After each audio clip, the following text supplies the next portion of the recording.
Everyone, जैसा कि आज अपन चालू कर रहे हैं रीट मुख्य परीक्षा के लिए करंट अफेयर्स का टॉपिक। पर डे एक वीडियो डाला करेंगे। आज चालू करते हैं अक्टूबर 2025 वाला। पहला है धरती आबा जनजाति ग्राम उत्कर्ष अभियान। अब इसके बारे में देखें तो तत्कालीन प्रधानमंत्री जी द्वारा 2 अक्टूबर 2024 को ये चालू किया गया था। इसके अंतर्गत 30 राज्यों एवं केंद्र शासित प्रदेशों के 549 जिलों के 63,000 से अधिक गांव इसमें शामिल किए गए थे। अभी हाल ही में एक रिपोर्ट जारी की गई थी जिसमें राजस्थान देश भर में शीर्ष स्थान पर रहा था। इसमें अब शीर्ष स्थान पर रहा था तो 17 अक्टूबर 2025 को नई दिल्ली में आदि कर्म योगी अभियान के तहत तत्कालीन राष्ट्रपति द्वारा कुंजीलाल मीणा जी को सम्मानित किया गया था। अब कुंजीलाल मीणा जी जनजाति विभाग के ACS मतलब assistant chief secretary of Rajasthan थे। दूसरा पॉइंट, 13 अक्टूबर 2025 को केंद्रीय गृह मंत्री द्वारा जयपुर में नए आपराधिक कानूनों पर प्रदर्शनी का उद्घाटन किया गया था, जिसका विषय था नए विधान न्याय की पहचान। अब ये क्वेश्चन ऐसे आ सकता है कि भाई नए विधान न्याय की पहचान आपराधिक कानूनों पर प्रदर्शनी का उद्घाटन किसने किया था? तो तत्कालीन गृह मंत्री अमित शाह जी द्वारा किया गया था। अब इसका आयोजन कहाँ हुआ था? JECC सीतापुरा। JECC सीतापुरा वही है जिसमें राइजिंग राजस्थान समिट का आयोजन किया गया था। अब राजस्थान BNS भारतीय न्याय संहिता को लागू करने वाला मॉडल राज्य रहा था। अब आई थिंक ये क्वेश्चन बन सकता है कि भाई BNS को लागू करने वाला मॉडल राज्य राजस्थान रहा था। तीसरा देखते हैं इंद्र 2025। अब इंद्र 2025 के बारे में देखें तो एक ये संयुक्त मिशन है मतलब जिसका आयोजन किया गया था महाजन फील्ड फायरिंग रेंज बीकानेर के अंतर्गत। अब इंद्र का नाम आते ही सीधा सिंपल हिसाब INDRA इंडिया और रसिया का मतलब भारत और रूस के मध्य इसका ये इंद्र 2025 का आयोजन हुआ था, जिसका लक्ष्य क्या था? आतंकवाद रोधी ऑपरेशन को बढ़ावा देना। अगला है प्रदेश का पहला इलेक्ट्रिक बस संयंत्र, ये घिलोट के अंदर निमराना के अंदर खोला गया था। अब घिलोट निमराना के अंदर ऑलरेडी जापान की और दक्षिण कोरिया की कंपनियां लगी हुई है। अब इसका क्या था? प्रतिवर्ष 33,000 यूनिट उत्पादन करना था इलेक्ट्रिक बस संयंत्र का। अब इसके लिए होता है एक MOU को होता है राजस्थान समिट हुई थी, उसके दौरान निजी कंपनी थी एक PMI इलेक्ट्रो मोबिलिटी सॉल्यूशंस के साथ MOU हुआ था इसका गिलोट के अंतर्गत।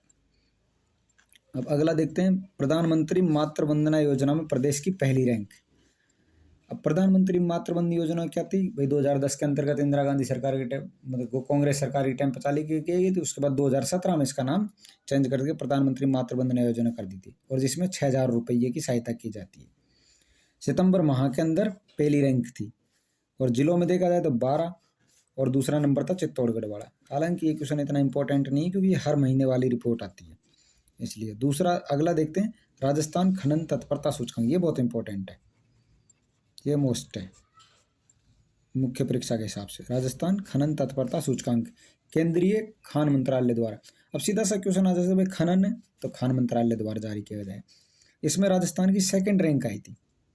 पहली रैंक पूछे तो MP, थर्ड रैंक पूछे तो गुजरात, सेकंड रैंक पर राजस्थान था। अब राजस्थान में 82 प्रकार के खनिजों की तो खोज हो चुकी है, जिनमें से 57 प्रकार के खनिजों का खनन किया जा रहा है। अब ये क्वेश्चन बहुत इंपॉर्टेंट है, यहाँ से मतलब फैक्ट के हिसाब से वो अपने रीट मुख्य परीक्षा में पूछा जा सकता है इसको। अब आगे देखते हैं पर्यटक कॉन्फ्रेंस का आयोजन। अब राष्ट्रीय पर्यटक, अब ये देखो आपके भाई राष्ट्रीय पर्यटक कॉन्फ्रेंस है, इसका मतलब नेशनल लेवल का मामला है, उसका आयोजन हुआ था उदयपुर के अंदर। अब आपने जब पर्यटक अपने सिलेबस में भी दे रखा है भाई पर्यटक स्थल हो पर्यटन के बारे में, तो जब राष्ट्रीय पर्यटक स्थल की बात आ रही तो उसका कॉन्फ्रेंस आयोजन हुआ था उदयपुर के अंदर।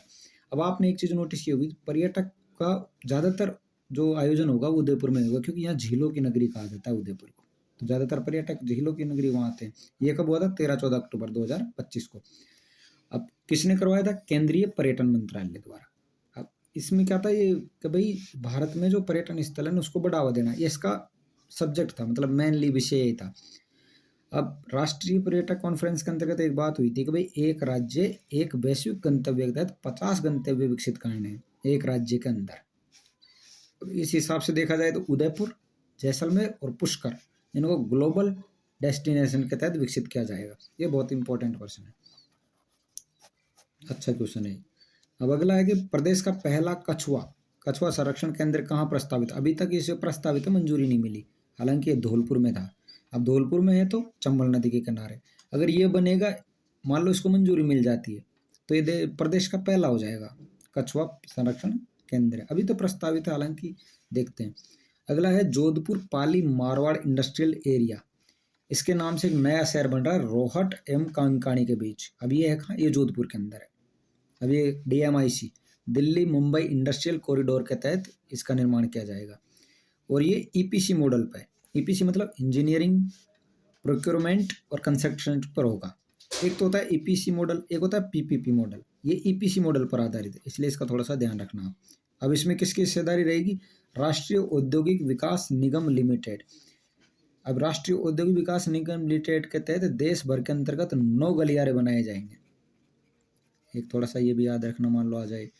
अब इसके लिए एक MOU हुआ था, MOU हुआ था रिको के बीच में और NICDC के बीच में। अब ये इंपॉर्टेंट है, क्योंकि अभी जो सेकंड ग्रेड का टेलीकॉम का पेपर हुआ था उसमें MOU पूछ रहे थे वो ज़्यादातर। अब अगला है शौर्य वन। अब शौर्य वन से आप अंदाजा लगा सकते हो भाई, शौर्य की बात की जाएगी तो आर्मी की बात की जाएगी। अब शौर्य वन के तहत जैसलमेर में शौर्य वन बनाया गया था। 23 अक्टूबर 2025 को राजनाथ सिंह जी, तत्कालीन रक्षा मंत्री साहब द्वारा इनका उद्घाटन किया गया था। अब आजकल क्वेश्चन पेपर में ज़्यादातर क्वेश्चन पूछ रहे भाई शौर्य वन का उद्घाटन किसने किया था, ये कहाँ था, कब किया था। तीनों बात मेन लिए। अगला है घूमर महोत्सव। अभी ये बहुत ज़्यादा इम्पोर्टेंट चल रहा था। ये 7 संभाग मुख्यालयों पर आयोजित किया जाए। अब आपके एग्जाम में ये क्वेश्चन पूछा सकता है भाई, जो घूमर महोत्सव है उसका आयोजन प्रत्येक जिले मुख्यालय पर किया जाएगा, संभाग मुख्यालय पर किया जाएगा, या फिर राजधानी मुख्यालय पर किया जाएगा। 19 नवंबर 2025 को घूमर महोत्सव 7 संभाग मुख्यालयों पर किया गया था। अब इसका आयोजन किसने करवाया था, पर्यटन विभाग ने। अब पर्यटन विभाग के बारे में देखें तो पर्यटन विभाग की स्थापना हुई थी 1956 के अंदर। पर्यटन विभाग की स्थापना 1956 में हुई थी, लेकिन इसको RTDC इसकी स्थापना हुई थी 1 अप्रैल 1979 के अंतर्गत। ये दोनों डेट बहुत इंपॉर्टेंट है, इनको ये आपके वैसे भी आ सकती है बिना करंट के भी। अगला है राजस्थान का पहला नमो जैव विविधता पार्क, मतलब नमो वन। अब अगर ऐसे क्वेश्चन आते हैं तो भाई पहले तो उद्घाटन किसने किया, तो भूपेंद्र यादव जी ने, जो तत्कालीन केंद्रीय पर्यावरण मंत्री, उन्होंने। कहाँ किया था, प्रताप बांध कहाँ है, अलवर में। अब ये क्वेश्चन मान लो ऐसे नहीं आएगा, राजस्थान का पहला नमो जैव विविधता पार्क कहाँ है, और डायरेक्ट ये नहीं आया तो ये पूछ सकते हैं भाई प्रताप बांध कहाँ है, तो प्रताप बांध कहाँ है, अलवर के अंतर्गत। अब इसको समर्थन किसने दिया था, राष्ट्रीय जैव विविधता योजना और मिशन लाइफ 5 जून के आसपास, पर्यावरण दिवस के आसपास चल रहा था। उसमें जैव विविधता को बढ़ावा देने के लिए मिशन लाइफ चलाया गया था। अब इसको बोलते हैं अलवर का हरित फेंफड़ा। अब सिंपल सा क्वेश्चन आ जाए, मान लो ज्योग्राफी में भी आ सकता है, कल्चरल में भी आ सकता है कि भाई अलवर का हरित फेंफड़ा किसे कहा गया है, प्रताप बांध को। यह बहुत इंपॉर्टेंट है, तो आप प्रताप बांध वैसे भी याद रख सकते हो। अगला है ऑर्गेनिक फूड मार्केट।